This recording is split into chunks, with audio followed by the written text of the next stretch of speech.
Thanks for tuning into our seller interview series. Up today, we've got an Amazon FBA business for sale in multiple niches. Created in May 2017, the business makes $24,722 on average per month in net profit. The listing number for this site is 46466. Now, we do these interviews to give potential buyers more information about both the seller and the sites they're looking to purchase. We hope these insights are helpful for you in making a buying decision. We've got the seller today on the call with us to talk about the business and cover everything from niche selection, traffic, and monetization. So thanks for coming on today, Jake. Hey, how are you, Brandon? Good. Thanks for asking. I'm really excited to talk to you about your business today. I'm going to go into a quick summary. Now, the business was built in May 2017, has an average monthly revenue of $72,528 and an average monthly net profit of $24,722. Included in the sale are the Amazon Seller Central account and 16 SKUs, 6 domains, 5 mini chat accounts, all associated social media accounts, pending trademarks, and pending patents. And it is worth noting that inventory is not normally included in the list price, and further details can be provided to active depositors. So, Jake, can you tell me a little bit about your background in building and running online businesses? Well, sure. So I don't have a background too much in online e-commerce, besides this Amazon business. So the way I got into it was I was a firefighter for 10 years, and I really enjoyed it. I was getting my MBA at the time, in addition to being a firefighter, and I wanted to start a business, and so I started a service-type business. In the middle of all that, I actually fell off of a roof, and that ended my firefighter career. I was laid up for about 6 months. I was doing a lot of research, seeing how I could make money, without having to fall off more roofs. And that is how I came across Amazon, specifically in the e-commerce model, which I looked at e-commerce for a few years, but that is ultimately how I got into it. Okay, that's awesome that you were able to find something outside of the e-commerce world, and something on a platform like Amazon, I'm sure is a little bit easier to maintain as well, I'm sure. Mm-hmm. Now, so why did you choose this specific niches that you're in with the products on Amazon? Sure. So the system that I've used to find products is just looking a lot into the niches and the buying behavior of customers, and trying to find products that aren't too competitive, but at the same time have enough demand and good margins and good ROI. And that is how I've gotten into the categories that I'm in right now. Okay, so based on search volume and seeing the numbers obviously adding up there, it was something that you knew would be worth the investment. Mm-hmm. Sure, based off of multiple software that's out there for Amazon, based off of upward trends, customer buying behavior, through external research, stuff like that is how we've ultimately decided to launch those products. Okay, awesome.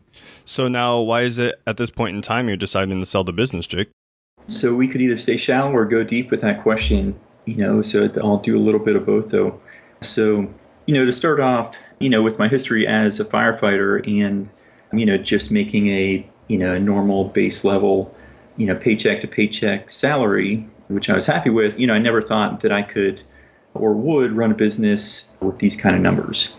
It really never crossed my mind when I started the Amazon business.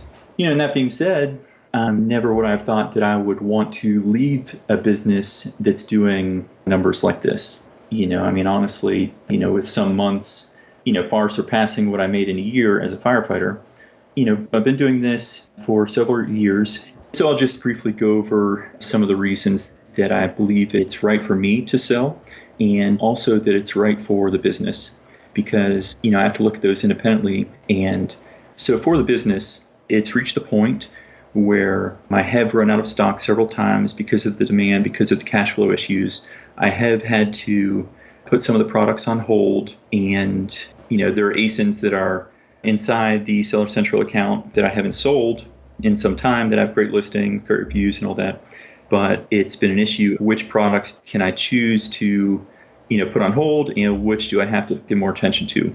And I really feel that I'm not doing justice to those products, to all the effort that's been put into all the research, by putting those on hold, by not being able to grow the overall business as it should be, and it's a weird position to be in by not, by starting the business and not being able to take it all the way, to where it needs to go. So for the personal reasons, and I'll just kind of be brief about these. So I love this business. It's brought me a lot of joy, a lot of excitement, but I'm an entrepreneur, and, there's always that itch to keep moving forward. And, that's what I've got to do. So in that, the next step is to, give myself another challenge, give myself something else to conquer.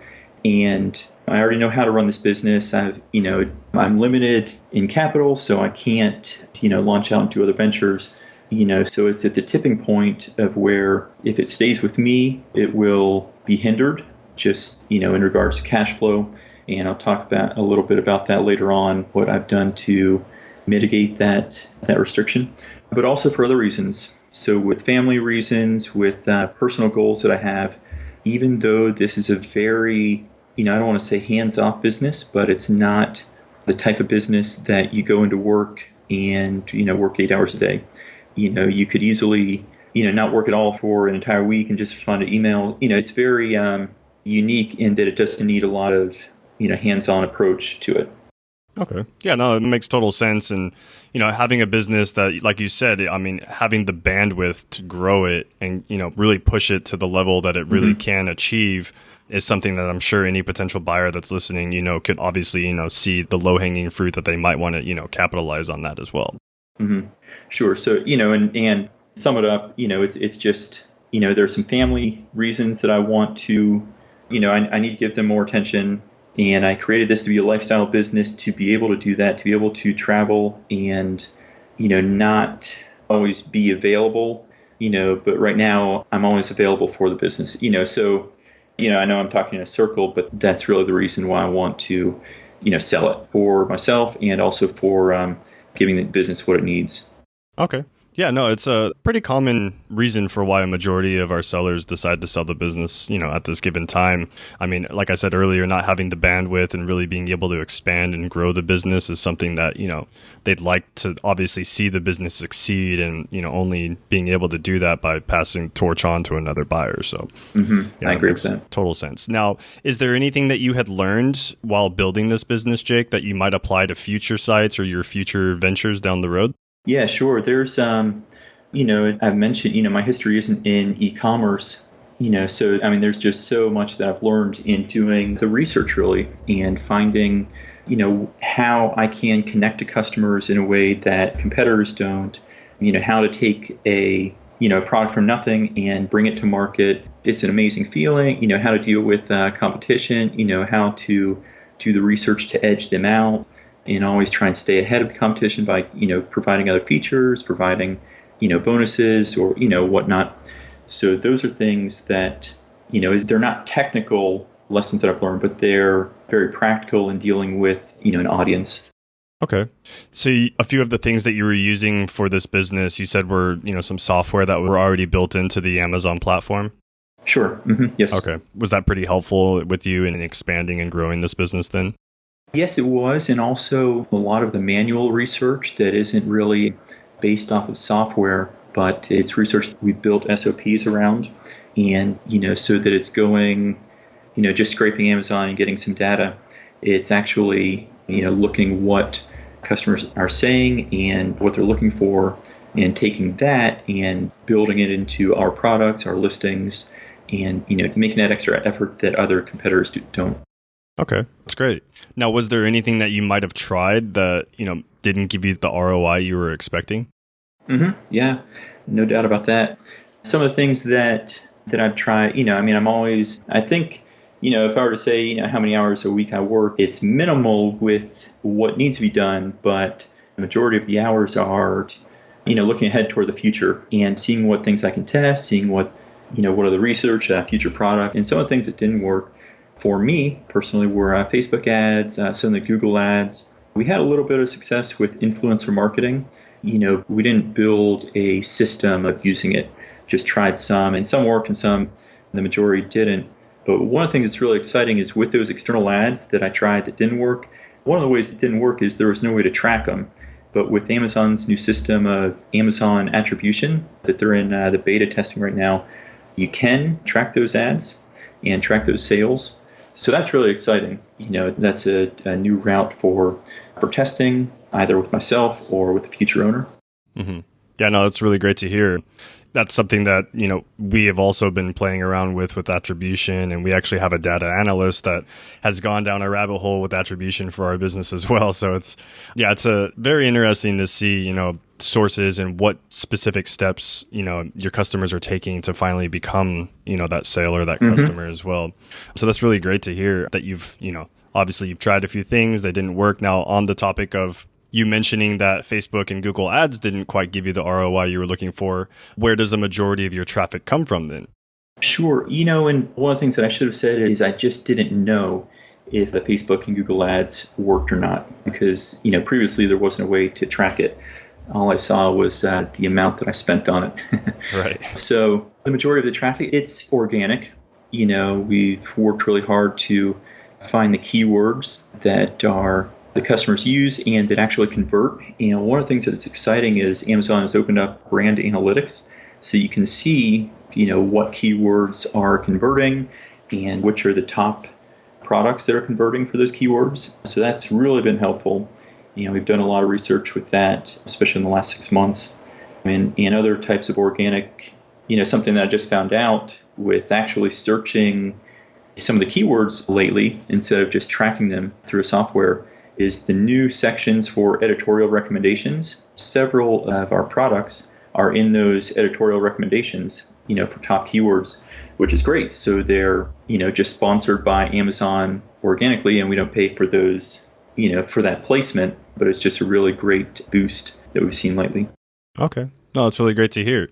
Now, are you running any type of Amazon ads, like PPC ads or anything like to that nature, or is it strictly just organic that you're focusing on?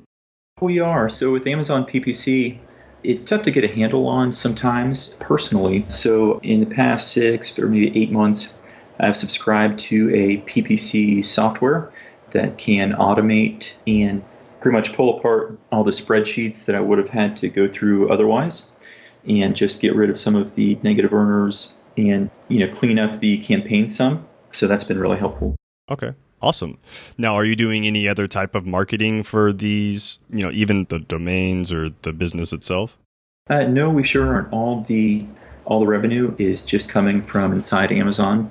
As I've said, we've tested Facebook and Google Ads in the past, but currently, all the external marketing is an untapped resource that with attribution, I'm really excited to get into, because then you can track it and you can, put all that money towards profitable ads instead of unknown expenditures. Gotcha. Now, so with the 6 domains that are also included with the sale, do you have any actual websites set up for those, or are those just currently placeholders for a potential buyer that might want to invest in creating landing pages for those? The second option. Okay. So currently they're just placeholders. I believe just 2 websites built in the past, but, there was some disconnect with the developer and, the route I wanted the websites to take, as far as a Shopify store. So they were difficult to set up. So that's another untapped resource. I have the websites, but they're not a source of traffic at all. Okay. But that is also a potential growth, factor for a potential buyer that, essentially set up a Shopify store for those 6 domains, build an email list, a few called, CTAs within that email list, and then, generate another revenues. That's great to see that you have that as an option for a potential buyer down the road. Yes, that's correct. Now, can you describe how you're getting your inventory from your supplier or manufacturer to Amazon? Sure. So one of the ways that this has changed in the past, from late spring on, is so we were sending inventory to a 3PL warehouse on the west coast of the U.S. And we were testing that process. We as I've said earlier, that there have been some issues with staying in stock. So get inventory, the sales ramp up, and then we run out of stock. So some really great plans to set up a 3PL, and it was working from probably earlier this year all the way to the spring, and inventory started getting lost, and there were some issues with the 3PL. So that was pretty bad. That was the opposite of our goal. So what we did to fix that is we sent all the inventory that was remaining at the 3PL into Amazon FBA. So we're getting a little bit of high storage fees right now, but at least we have the inventory and it's not getting lost.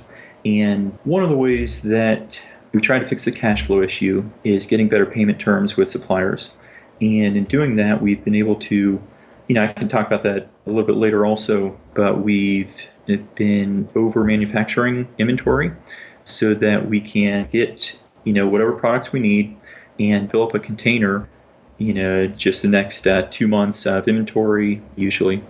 And, send that container, sometimes it's a couple of containers, straight to Amazon so that we're not, we're filling up the container. It's all of our products. We're not sending anything to 3PLs. We're not splitting anything up. And all fees that we would have been paying to a 3PL are totally negated. We're storing that extra inventory at the factories free of charge. And since we're doing larger quantities of manufacturing, we're also getting lower product costs also. So that was a long answer from how we're getting inventory to Amazon. No, I mean, it's great. You actually bring up a really good point because it's been kind of a hot ticket item, discussion. Sorry. A lot of people have been talking in the Amazon FBA business about setting up these 3PLs, but what they don't really tend to realize is, you might be saving a little extra cost here and there with Amazon, but now, just your case in point, you're losing inventory. Now that's actually costing you, the same, if not more with, lost inventory from, that 3PL. So I guess it's really good, not only your due diligence with a business, but also with your 3PL and where your inventory is actually being stored and how it's being handled as well. Mm-hmm. Yeah, that was a big time consumer, big point of stress when, 3PL says they shipped multiple pallets of somebody else's product to Amazon and I paid for it, so it's a hard lesson learned, I guess. Yeah. It was pretty rough. Yeah. And I hear you. Now, so, hypothetically speaking, Jake, if you were to keep this business, what are some of the ways that you would try and grow it? Sure. So some of those ways that I've wanted to do for a while, we've already started. So we just set up some new inserts back in the summer, and I'm really impressed with how customers are responding to them. We're getting, multiple direct from customer, sending them to Facebook, ManyChat, every day, their messages coming in. We have, kind of cool little, I don't want to go too in depth, but, cool little games, whatever you want to call it. And, a little challenge for the customer, and they like it. And so that's one way, and then we can, we're not hindered by Amazon, the Amazon messaging system. We're not hindered, we have a direct line to the customers then. So whatever route we want to take with that. So another one that I've played around with and decent amount of research into, but haven't pulled the trigger because of cash flow, is Amazon has reached out to us and offered a free account management system if we open up an Amazon Japan account. And, and they'll build out the listings, all the reviews, and everything will transfer. And, they hold my hand as everything gets going, all the translations, for the listings and all that stuff. It's really tempting. They offered that also for the United Arab Emirates also, and that's not as tempting as Japan because I hear, a lot of good things coming out of Japan. But, that's an avenue for opportunity, and also the perks of it. European marketplaces, especially Germany, those are very tempting. But right now, my focus is on the U.S. I know the market. I have all the tools for the research.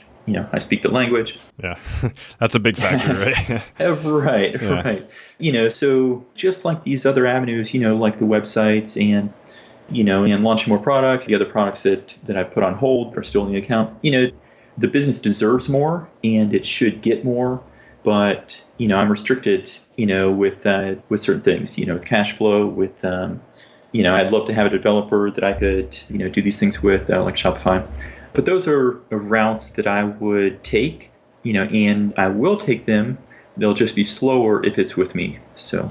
Got it. I totally understand. And like you had mentioned, expanding into other markets and adding these other products that you have on hold that you already know are going to be a potential, gold mine as well for a potential buyer to kind of capitalize on. That's great low hanging fruit, as I'd mentioned before earlier. So sure. Now on the flip side of that, Jake, what do you feel are maybe some of the potential risks associated with this business a buyer should be aware of?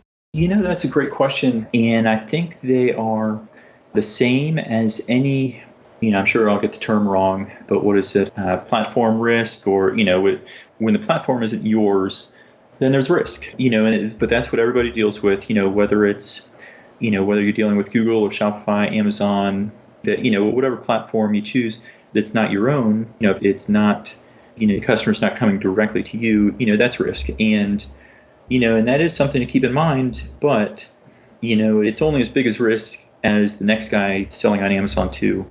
Yeah, the platform itself not having control over your listings and being able to control what the customer sees, that's, ultimately where, your hands are tied at that point. So, right. I mean, it's just high level, or 30,000 foot, whatever you want to call it. It's, there aren't many liabilities. There aren't many things that, you're dealing with margins if you don't overpay for PPC, stuff like that, let it get out of control. The main risk is yourself, really, to letting products go out of stock, stuff like that. Right. Yeah, no, I totally agree with you on that. Now, can you go into a little bit and describe, some of the basic work that you're doing for the business on a weekly basis at this time? Sure. So, with the firefighter background, it was, I'll just be honest with you, it was really difficult doing this type of work and going to sleep at night and thinking that I had done work. And that sounds bad, but it's not labor intensive. You can work all day and not break a sweat, and the type of work with Amazon FBA, you're not packing up products all day long and, and shipping them out, taking them to UPS. It's a real hands-off, type work. And whoever listens to these interviews, whether they're very familiar or not too familiar with Amazon FBA, I'll try and, keep it general. But as far as, there are two types of work, either the present or looking toward the future. And the present type of work is very minimal. It's creating shipping plans. It's, sending an email or two suppliers, finding out their lead time, and paying them. Everything's already in place. The only things that really take some time are looking toward the future and looking to see what other products you can source that might be along the same wavelength for a customer. If it's in the same demographic, stuff like that, like some of the ones we've launched this year, staying in the fitness theme, which seem to be doing well. So stuff like that. It's keeping up with, looking at new customer reviews, customer questions on competitor listings, and seeing if there are any new features that you should, that stand out that you should, add to the product for the next round of inventory. Stuff like that. Okay. It's really basic, to be honest with you. Mm-hmm. Now, on that subject, do you think there are any, specific skills that might be required from a potential buyer to take this asset over? In a technical sense, no, it's really not. I was listening to a podcast the other day and heard that there was a 75-year-old woman and an 80-year-old man that were running an FBA business, and they were looking to sell it. And that's really the truth. I mean, it doesn't really take, I had never heard of that before, so it really stood out to me. But honestly, you need to know how to email, and logging in, and other things are just real basic. I don't know how to do design work. I don't know how to build a website. Any of these things I hired out for. I wasn't the one that created the packaging. If something needs done, hire out for it, and it's just as simple as that. But with the products that are already in there, if the business runs itself, you keep it in stock. You don't let PPC go, run wild, and there's nothing else technical about it. Right. Yeah, that's pretty common with most of these FBA businesses, that I've seen on our marketplace as well. So that's great to hear. Now, so on the topic of committing to a non-compete, is that something you're willing to do? Whereas, in the future, any online businesses you start, that you'll stay out of the specific niches that your business is currently in?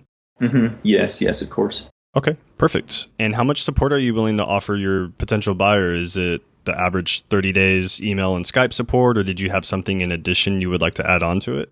That's a good question, and I appreciate you asking. So, this has been my baby for a long time. I stay up into the late night, just researching, finding out, looking at news articles about Amazon FBA, looking at for future products. I've put tons and tons and tons of time into it, and I care about business. So, selling it to somebody, I want them to, double and triple the business, and I'll do anything I can to help that along, for the different virtual assistants that I've had over the years. I've created a lot of video SOPs and written SOPs, and of course I'm happy to turn those over. And, as far as the 30 days or more, Absolutely. And, even more so if they want to build that into the negotiation, I'm very open to that. I want this business to, really be something that the new owners are happy with and proud of. I don't want them to be frustrated, with things when they can just pick up the phone and give me a call and I can help them out. Yeah, that's really great to hear that you're willing to give that much support. I'm sure that'll be something that really stands out to any potential buyer listening. Now, Jake, are you open to negotiating something like an earnout where you'll receive a large portion of the sales price up front and maybe, over the course of a few months after receiving the rest? Yeah, so in negotiating, a sales price and earnout and, the deal structure. So with a business like this, a selling a business like this, I want to be clear, but not be, cut and dry like this, the only thing I'll accept.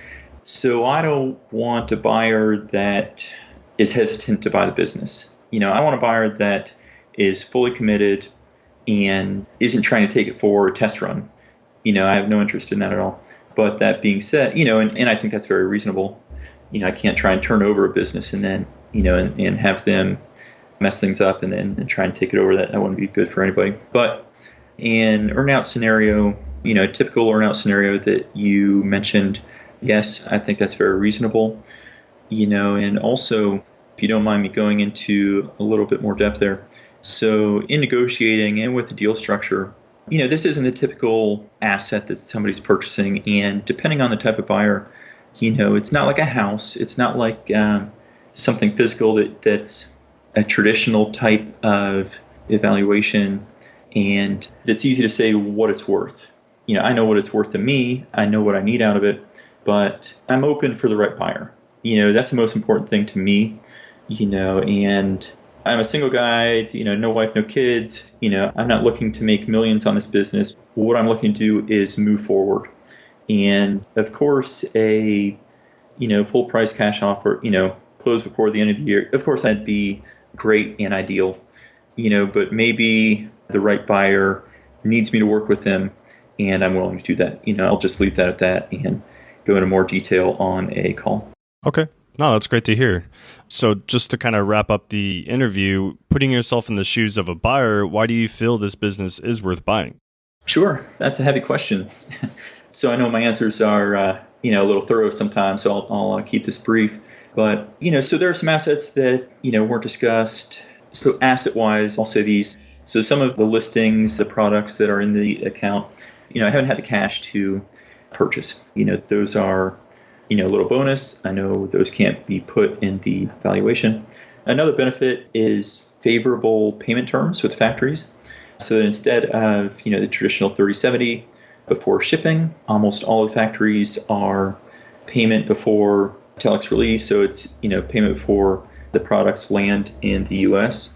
So half the products are better terms than that, and they are the balance payment 30 days after the products are in the U.S. So that helps out a lot with stockouts and making sure that we're keeping inventory in stock.